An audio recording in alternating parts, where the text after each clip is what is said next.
नमस्कार दोस्तों, एक बार फिर से स्वागत है आपका आपके अपने YouTube चैनल मैथ फिदी में।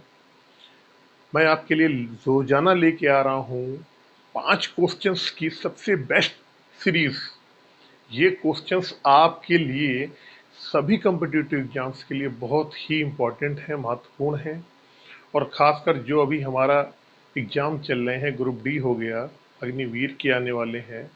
इसके अलावा किसी भी स्टेट पुलिस कांस्टेबल के लिए, टेट, एस्टेट, सीटेट, पेट के लिए ये क्वेश्चंस जो मैथ के हैं ये बहुत ही इंपॉर्टेंट क्वेश्चंस है। इनका लेवल बहुत ज़्यादा हाई नहीं है ना बिल्कुल ही डाउन है, ये एवरेज क्वेश्चंस है। परीक्षा में ऐसे ही क्वेश्चंस आपसे पूछे जाते हैं। चलते हैं क्वेश्चन नंबर 1 की तरफ। एक साइकिल का सूची मूल, देखिए सूची मूल का मतलब होता है अंकित मूल या मार्क प्राइस। सूची मूल उसके लागत मूल से 20% अधिक निर्धारित करता है, एक साइकिल का। और नगद खरीदार पर 10% का बट्टा भी दिया जाता है, तब दुकानदार को कुल कितने परसेंट का लाभ हुआ। देखो क्वेश्चन नंबर 1 कह रहा है सूची मूल लागत मूल से 20% अधिक। हमने माना जो कॉस्ट प्राइस यानी लागत मूल जो है, अगर उसको हमने 100 मान लिया तो मार्क प्राइस या सूची मूल आप या तो इसको सूची मूल भी बोलते हैं। ये कितना हो जाएगा, कह रहा है इससे लागत मूल से 20% अधिक, यानी ये कितना हो जाएगा, 120 हो जाएगा। अब जब बेचने की बारी आई तो कह रहा नगद खरीदार पर 10% का बट्टा भी दिया जाता है। आपको मालूम है डिस्काउंट, छूट या बट्टा जो भी दिया जाता है वो हमें सूची मूल, अंकित मूल या कहें मार्क प्राइस पे दिया जाता है। 100 रुपए की चीज जो खरीद के लाया था उसने क्या किया, उसमें 20% ज्यादा करके 120 रुपया, 20% ज्यादा करके क्या किया उसने, 120 रुपया उसमें अंकित मूल अंकित कर दिया। अब इसमें क्या कर रहा है, अब कह रहा है कि 10% का बट्टा भी दे रहा है, यानी कि ये 10% माइनस 10% आपके तो डिस्काउंट कह दो आप, डिस्काउंट। तो 120 का जब 10% डिस्काउंट देगा तो सेलिंग प्राइस क्या होगा, 90% बचेगा केवल अपने आप में।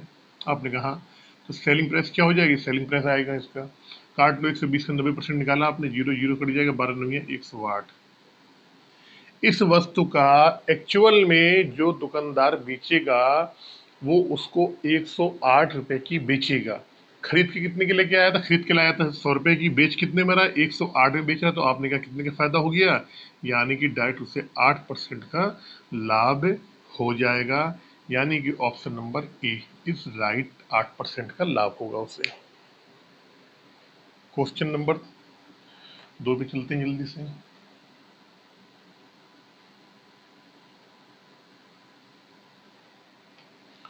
कह रहा 100 मीटर लंबी एक रेलगाड़ी विपरीत दिशा में 5 किलोमीटर प्रति घंटे की गति से चलने वाले एक व्यक्ति को 36/5 सेकेंड में पार कर लेती है।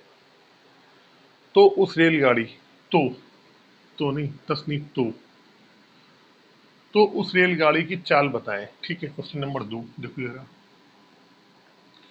आपको मालूम है कि जब भी रेलगाड़ी किसी व्यक्ति को पार करेगी, खंबे को पार करेगी, किसी सिग्नल को पार करेगी, तो वो अपने लंबाई को ही पार करेगी। दूसरी बात, जो व्यक्ति यहाँ पे है तो व्यक्ति खड़ा नहीं है, व्यक्ति क्या कह रहा है, विपरीत दिशा में। अगर आपकी रेलगाड़ी रेलगाड़ी अगर आपकी इस दिशा में जा रहा है तो वो आदमी क्या है, इस दिशा से ऐसे आ रहा होगा। अगर ये आदमी है, विपरीत दिशा, ये रेलगाड़ी है, यानी कि जिस दिशा में रेलगाड़ी जा रही है उसकी विपरीत दिशा, रेलगाड़ी इधर जा रही है तो आदमी इधर आ रहा है। तो आपको मालूम होना चाहिए कि जब विपरीत दिशाओं की बात होती है तो चाल वहां जुड़ जाती है, और जब एक ही दिशा में चलेंगे तो चाल वहां पे घट जाएगी। सबसे पहले क्या होगा, आपसे रेलगाड़ी की चाल पूछी गई है, ठीक है। तो फार्मूला क्या होता है, चाल बराबर दूरी बटे समय। और रेलगाड़ी की चाल भी पूछी गई तो आपने देखा सब में क्या आ रहा है, किलोमीटर प्रति घंटा आ रहा है। यानी क्या है, हमें जो सवाल को सॉल्व करना है वो किलोमीटर प्रति घंटा या किलोमीटर में ही हमको सॉल्व करना होगा। कैसे करेंगे, देखो चाल हमने मानी कि रेलगाड़ी की जो चाल वो एस मान लो आप, क्या है, एस चाल है। अब विपरीत दिशा की बात कर रहे हैं तो दोनों चालें क्या हो जाएंगी, जुड़ जाएंगी। और आदमी की चाल क्या है, तो आपने कहा जी आदमी की चाल कितनी है, 5 किलोमीटर प्रति घंटा। तो आपने एस में, जो हमने रेलगाड़ी की चाल एस मानी है, उसमें आपने 5 को जोड़ दिया, यहाँ पे इसमें 5 को जोड़ दिया, बराबर दूरी क्या है, तो आपने कहा जी 100 मीटर, 100 मीटर लिख लिया। लेकिन और समय क्या है, समय है आपका 36/5, 36/5। अगर हम यहाँ से बात करें, ये ऊपर दूरी है, नीचे समय है, समय किसमें, सेकंड में, तो मीटर प्रति सेकंड हो गया। अब आपसे मैंने बोला है कि जो भी क्वेश्चन मुझे ये पूरा चेंज करना, वो रखना है किलोमीटर प्रति घंटे में। अगर मीटर प्रति सेकंड, ये क्या हो गया, ये हो गया आपका मीटर और ये हो गया आपका सेकंड। अगर मीटर प्रति सेकेंड को आपको किलोमीटर प्रति घंटे में बदलना होता है, तो आपको 18/5 को गुणा करना पड़ता है। तो हमने कहा ठीक है, s प्लस 5 लिखा दो, 100/36/5, और इसमें 18/5 का हमने गुणा कर दिया और लिख दिया किलोमीटर प्रति घंटा। कोई दिक्कत नहीं है, कोई प्रॉब्लम ही नहीं है भाई। मीटर प्रति सेकंड में आ रही चाल, ये दूरी बटे समय क्या होता है, चाल होता है। लेकिन हमको निकालनी किसमें, हमको निकालनी किलोमीटर प्रति घंटा में, तो हमने 18/5 का गुणा कर दिया। अब आप देखोगे ये 5 उलट के ऊपर जाएगा, ये नीचे है, तो ये 5 और ये 5 कट जाएगा। 18 दूनी कितना होता है, 36 होता है। इससे इसको काटेंगे तो s + 5 बराबर कितना आ गया, 50 आ गया यहाँ से। तो s बराबर कितना आएगा, 50 में से 5 घटा देंगे, यानी कि 45। हमें मालूम पड़ गया उस रेलगाड़ी की चाल 45 किलोमीटर प्रति घंटा होगा, जो कि हमने शुरू में एस मान ली थी। एस मतलब होता है स्पीड। एस क्यों माना हमने, एस का मतलब होता है स्पीड। स्पीड मतलब क्या होता है, चाल। स्पीड को क्या कहते हैं, चाल बोलते हैं।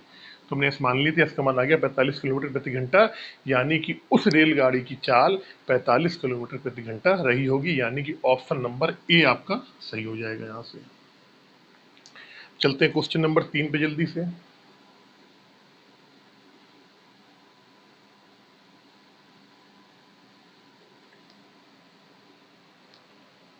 क्वेश्चन नंबर 3 कह रहे किसी लंबवृत्तीय शंकु की ऊंचाई तथा आधार की त्रिज्या में से प्रत्येक में 100% की वृद्धि की जाती है, शंकु के आयतन में कितने % की वृद्धि होगी।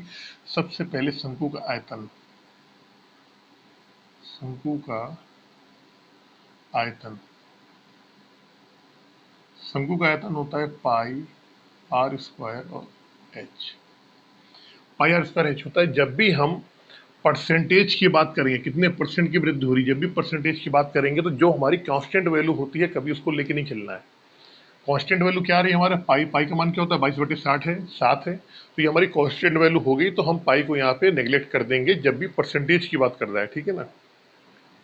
हमने यहाँ से पाई को हटा दिया। अब बात कर रहे हैं केवल आर स्क्वायर और एच की। देखो कह रहा शंकु की, अच्छा ठीक है, आर स्क्वायर एच। तो हमने कहा कि ये काम करते हैं, अगर आपको उसके आयतन में कितने % की वृद्धि हुई है ये निकालना है, तो शुरू का आयतन हम ऐसा मान लेंगे कि ऑटोमेटिक 100 आ जाए हमारा। अगर हम ऐसी कोई वैल्यू मान लें कि शुरू का आयतन जो है, जब तक उसके वाले में त्रिज्या में और उसकी ऊंचाई में वृद्धि नहीं की गई है, तब तक उसका आयतन हमारा 100 निकल आए, तो ऐसे कैसा होगा। तो मैंने कहा एक काम करो, आप आर को मान लो आप 10 और एच को मान लो आप 1। आर को अगर आप 10 मानोगे, एच को 1 मान लोगे, तो हमारा आयतन बताऊंगा मैं कैसे क्या होगा, ठीक है। आर हमारा 10 हो गया, समझना बहुत गौर से। एच हमारा 1 है। तो हम अगर यहाँ पे आर स्क्वायर एच का मान निकालेंगे, तो आपने कहा ये हो जाएगा सर 100। आर स्क्वायर एच का मान कितना हो गया, 100 हो गया। आयतन जो हमारा कितना आ गया, 100 आ गया। अब कह रहा है कि प्रत्येक में 100% की वृद्धि की जाए। अगर इसमें मैं +100% की वृद्धि करूंगा, +100% की वृद्धि, तो क्या होगा, आर, ये मान लो ये R1 थी, ये R2 क्या आएगा। तो आपने कहा 100 का, जैसे हम 20% की वृद्धि करते हैं किसी किसी संख्या में, तो 120% निकालते हैं। 30% की वृद्धि करेंगे 130% निकालेंगे। 60% की वृद्धि करेंगे तो 160% निकालते हैं। उसी तरीके से जब इसमें 100% की वृद्धि करेंगे, तो क्या हो जाएगा, इसका 100 में 100 जोड़ेंगे, यानी कि 200% इसका निकालना पड़ेगा हमको।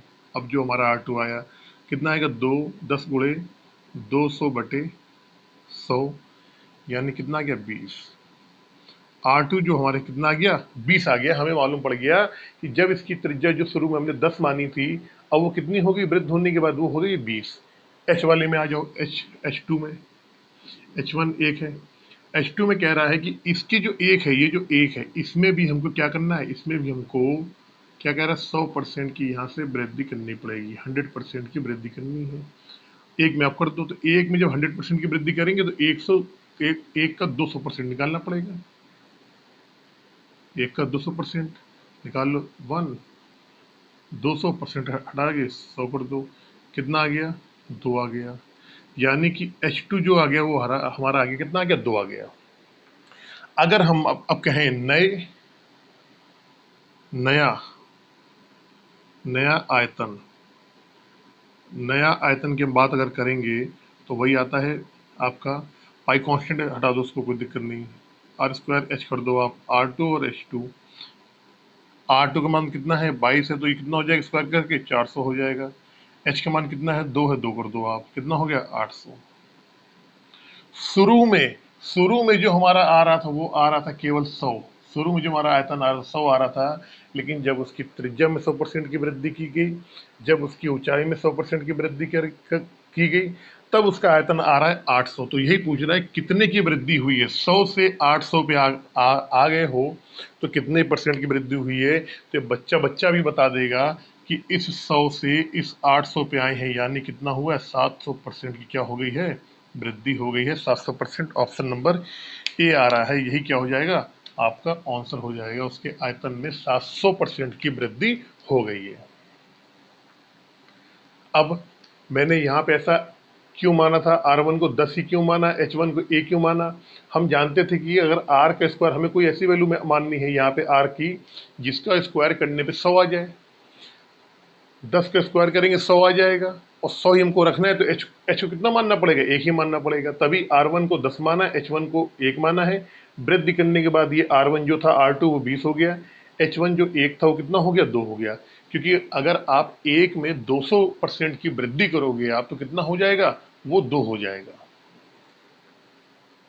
सॉरी, 100% की वृद्धि करने पे 200 वाले में करोगे तो फिर तो 4 हो जाएगा वो।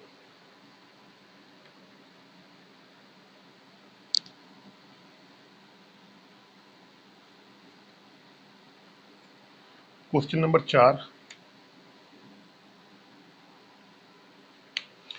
कुछ आदमियों ने एक कार 9 दिन में कर देने का वादा किया, लेकिन उनमें से 5 आदमी अनुपस्थित थे और शेष आदमियों ने कार 12 दिन में पूरा कर दिया। आदमियों की मूल संख्या क्या थी? ठीक है, हमें आदमी नहीं मालूम है, कह रहा मूल संख्या पूछी गई आपसे। कह रहा आदमियों की मूल संख्या, यानी कि शुरू में आदमी कितने थे। मूल संख्या मतलब क्या हुआ? शुरू में आदमी कितने थे। हमने मान लिया शुरू में आदमी एक्स थे, शुरू में आदमी एक्स थे। कुछ आदमियों ने, यही एक्स आदमियों ने एक कार को 9 दिन में, कह रहा है ये अगर कार करते तो ये 9 दिन में काम खत्म कर देते। आपको फार्मूला वही लगाना है, MDH वाला जो फार्मूला होता है। तो यहाँ पे हमें घंटे की बात नहीं की है, एम और डी की बात की है। तो मैन इंटू डे, आदमी में गुणे दिन। एक्स आदमी थे शुरू में, हमने मान लिया 9 दिन में काम समाप्त कर देते का वादा किया, लेकिन उनमें से 5 आदमी अनुपस्थित हो गए। अब कह रहा है भैया जो ये एक्स आदमी थे इसमें से 5 चले गए, इसमें 5 माइनस कर दो। 5 आदमी जाने के बाद शेष आदमियों ने कार 12 दिन में कर दिया। एक्स में से 5 घटा देंगे, शेष बच गई है। इन आदमियों ने उस कार को 12 दिन में खत्म कर दिया। तो हमसे पूछा गया कि शुरू में कितने आदमी थे। कर लो आप, कट जाएगा। 3 3 त्रिका 9, 3 चौको 12, क्या आया? 3x बराबर 4x माइनस 20। तो 4x माइनस 3x बराबर 20। x बराबर कितना आ गया? 20। यानी कि उसमें शुरू में 20 आदमी थे, यानी ऑप्शन नंबर बी आ जाएगा आपका। अब ये कैसे किया? इसका यही होता है, M1 इंटू डी वन बराबर M2 इंटू D2। ये फार्मूला होता है। और ये फार्मूला कहाँ से आया? हुआ आता है MDH upon W। M1 D1 H1 W1 बराबर M2 D2 H2 upon W2। M मतलब मैन, डी मतलब डे, H मतलब घंटे, W मतलब वर्क यानी काम। इनसे निकल के ये फार्मूला आपका यहाँ से आया हुआ है। समझ में नहीं आता तो आप मेरी उसमें जाइए, टाइम एंड वर्क वाली क्लास में जाओ, सब कुछ समझ में आएगा इसमें। क्वेश्चन नंबर 5,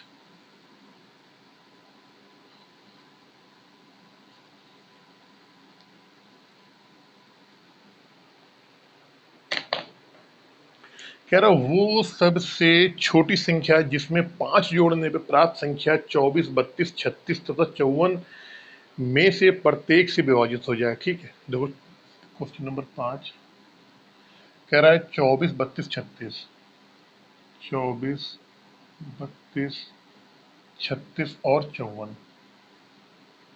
अगर मुझे एक बात बताओ, मैं कह दूं ऐसी सबसे छोटी संख्या बताओ जो कि 24, 32, 36 और 54 में से प्रत्येक में से पूर्णतः विभाजित हो जाए, तो आप क्या बोलोगे? तो आप कह दोगे सर सबसे छोटी संख्या क्या होगी जो इन चारों से विभाजित हो जाए, इनका एलसीएम निकाल दो आप, इनका एलसीएम। हमने कहा निकालो एलसीएम।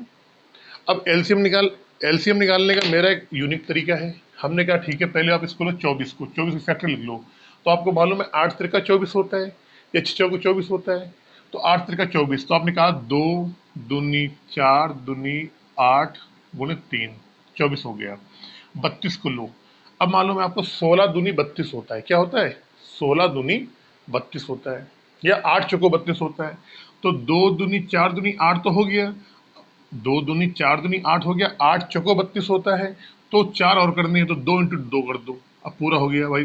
2 दूनी 4, 4 दूनी 8, 8 दूनी 16, 16 दूनी 32 हो गया। 36, 36 होता है 9 चौको 36, 9 होना चाहिए, 4 होना चाहिए। तो आपने कहा 9 बनाने के लिए 3 है, एक 3 का और गुणा कर दो, 9 हो गया। एक 3 का और गुणा, 3 3 का 9 हो गया। और 4, 4 है ही ऑलरेडी, इसमें लाने नहीं, 2 दूनी 4, 4 है ही ऑलरेडी, तो नहीं करना है।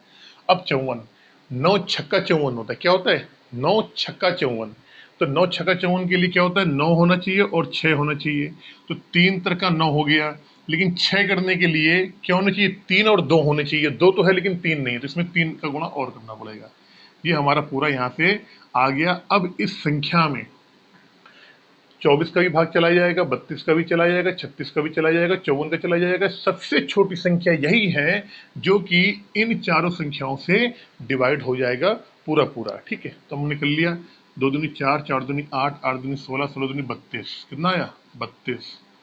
और 3 त्रिका 9, 9 तियां 27, 27। 7 दूनी 14, 4 हाथ से लगाए, 7 त्रिका 21, 1 22, 32 दूना 64, 4 6 8। सब मिला के यहाँ पे जो हमारा एलसीएम आया, जो हमारा एलसीएम आया वो आ गया आपका, कितना आ गया? वो आ गया 864। इनका जो एलसीएम आया वो कितना है? 864। इनका एलसीएम आया 864। लेकिन क्वेश्चन में कह रहा है कि वह छोटी से छोटी संख्या बताना है जिसमें 5 जोड़ने पे। तो भाई ये तो अगर इसका इन चारों को भाग दोगे तो पूरा पूरा चला जाएगा, लेकिन कह रहा है कि संख्या वो बताओ जिसमें हम 5 जोड़ दें। जब हम उस संख्या में 5 जोड़ेंगे तब जाके वो संख्या 864 बने। क्या हो? 5 जोड़ने पे वो संख्या 864 जाके बने, क्योंकि 864 जब बनेगी तभी इन चारों से डिवाइड हो जाएगी। तो हमने कहा ठीक है, ऐसा करते हैं। अभीष्ट संख्या, अभीष्ट संख्या, अभीष्ट संख्या का मतलब होता है जो संख्या पूछी गई है। अभीष्ट संख्या क्या हो जाएगा? तो आपने कहा जी एक काम करो, 864 में 5 घटा दो। आप घटाओगे आप 8, 5 और 9, 9 5 14, 4 हाथ से लगाए 5 6, यानी कि 869 में अगर हम 5 जोड़ देंगे तो संख्या बन जाएगी 864। 864 में इन चारों का भाग चला जाएगा, यानी कि इसका ऑप्शन आ गया, option number A B C, 869। C number 859, sorry 859। उम्मीद करता हूँ 5 क्वेश्चन से बहुत आपको अच्छे लगे होंगे। आप इनके नोट्स बनाते रहिए। जो भी चीज़ समझ में नहीं आती आप मुझे कमेंट कर सकते हैं, मुझसे पूछ सकते हैं, मेरे आप व्हाट्सएप पे भी मैसेज कर सकते हैं। मिलते हैं 5 क्वेश्चंस के साथ और अच्छे क्वेश्चन के साथ। मैं चाहता हूँ इस बार आपका सिलेक्शन बिल्कुल पक्का हो के रहे, और ये क्वेश्चन ऐसे ही आते हैं बता रहा हूँ मैं। ये मैं मानता हूँ कि यहाँ पे राइटिंग आपको थोड़ा सा समझ में नहीं आएगा, लेकिन मैं बोलता भी रहता हूँ आपको। आप इसका स्क्रीनशॉट ले लो, आप बड़ा बड़ा करके देख लोगे ना तो आपको चीज़ बिल्कुल समझ में आ जाएगी। अरे इसका स्क्रीनशॉट लो यार, क्या है, मैं तो इसकी फ़ोटो भी डालता हूँ आपके पास।